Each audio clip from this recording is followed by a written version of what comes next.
Bonjour et bienvenue chez les douceurs de Maïdis. Je vous retrouve aujourd'hui pour une nouvelle recette et on va réaliser notre première pâtisserie de l'Aïd. Donc comme le veut la tradition, on va commencer par le makroud. Donc ici dans mon plat, j'ai mis 3 mesures de semoule moyenne. Donc ici pour mesure, j'ai utilisé un bol. Vous pouvez utiliser n'importe quel ustensile. Le tout est d'utiliser le même tout au long de la recette. Donc moi, pour information, mon bol prend 500 grammes. Ici, j'ajoute donc toujours la même mesure, j'ajoute une mesure de beurre et de semen fondu. Donc je fais fondre mon beurre et mon semen, je les laisse refroidir complètement et ensuite je les ajoute à ma semoule. Donc il faudrait, si vous utilisez du beurre animalier, il faut bien laisser le lait s'évaporer avant d'ajouter cela à votre semoule. Donc cette opération peut prendre quelques minutes puisqu'il faut bien travailler la semoule des bouts des doigts avec la matière grasse. Donc il faut bien frotter les grains de semoule comme vous le voyez. Donc avec vos mains jusqu'à bien enduire tous les grains de semoule avec la matière grasse.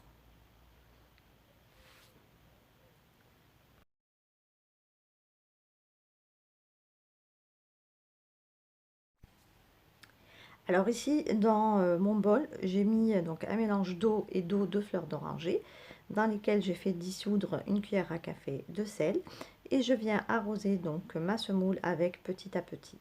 Donc j'arrose et j'essaye de ramasser ma pâte. Alors il faut surtout pas la pétrir, il faut juste l'assembler jusqu'à ce que ma pâte forme une boule. Donc j'ajoute l'eau progressivement et je travaille toujours ma pâte des bouts des doigts jusqu'à ce que ma pâte se ramasse.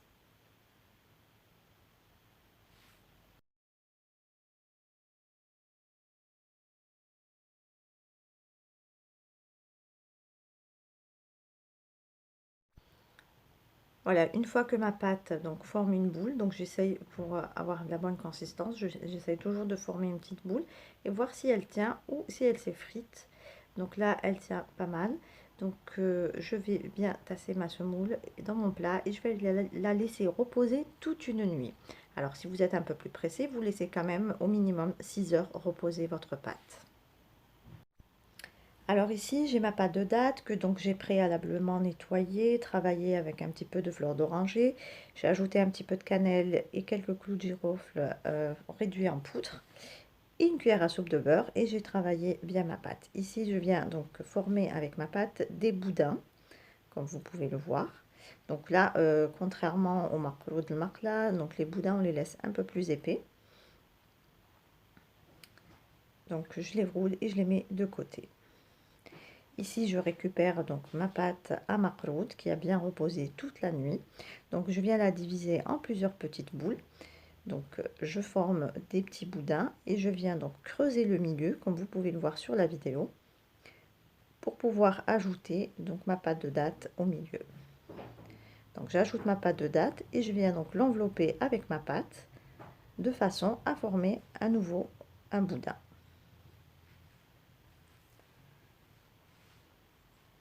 Donc, je l'ajuste pour bien enlever l'excédent de pâte s'il y en a trop et j'essaye de le rouler comme vous pouvez le voir.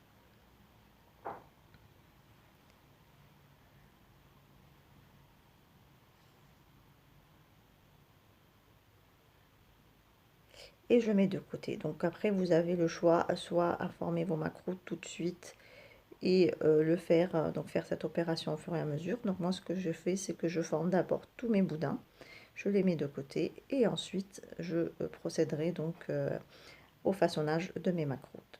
Donc là je vous répète, donc là j'ai creusé ma pâte au milieu, donc je laisse quand même épaisse ma pâte.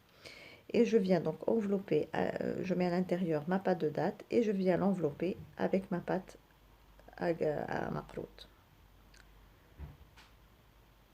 Voilà, et je roule un petit peu mon boudin.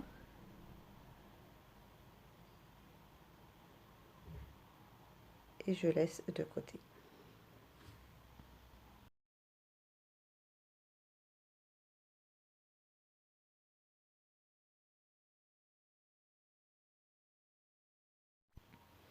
Alors une fois que j'ai fini de former tous mes boudins, donc là je vais récupérer le premier.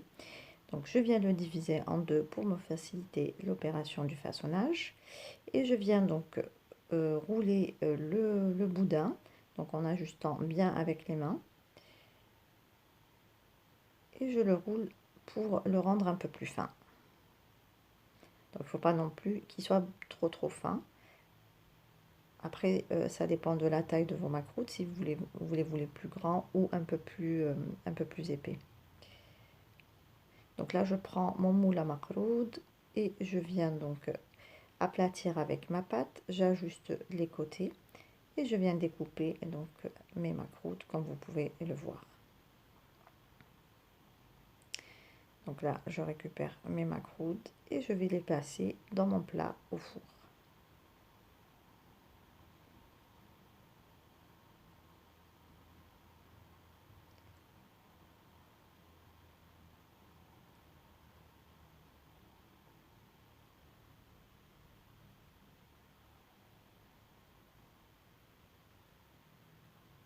Alors, on n'hésite pas à bien les ajuster avec un coupe-pâte ou autre pour leur donner une belle forme de losange.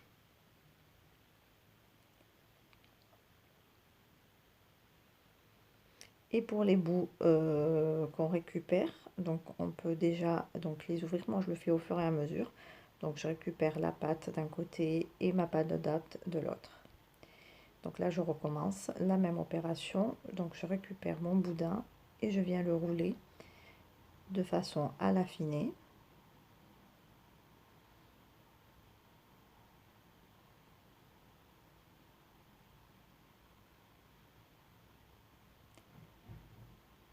Et avec mon moule, je viens donc aplatir mes macroutes pour leur donner une belle forme. Et ensuite, je viens les découper.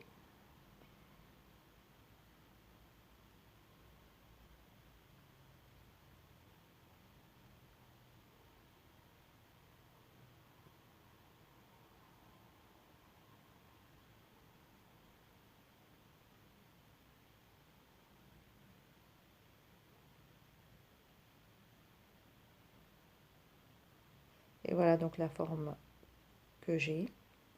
Donc on obtient un joli losange, comme vous pouvez le voir, bien garni de pâte de date. Donc à vous de voir après si vous les voulez un peu plus haut, un peu plus épais. Donc à ce moment-là, vous affinez un peu moins votre pâte lors du façonnage. Et je continue ainsi donc jusqu'à épuisement de ma pâte. Donc avec la pâte que je récupère et des côtés, donc je refaçonne avec des boudins, donc comme pour la première opération, et je découpe mes macroutes jusqu'à épuisement de ma pâte.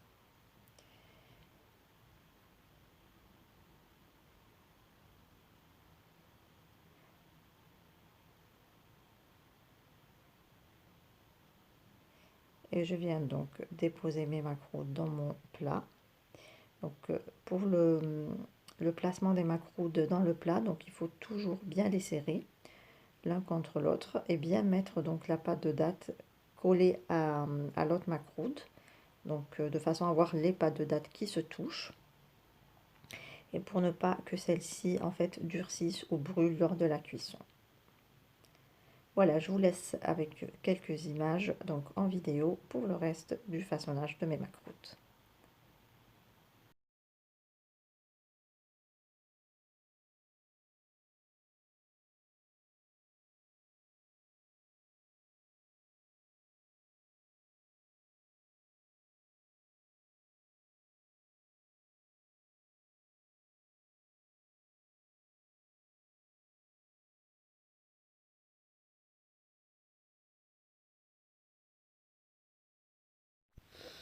Alors une fois que j'ai terminé de façonner tous mes macroutes, je les laisse sécher, donc sans les couvrir pendant quelques heures.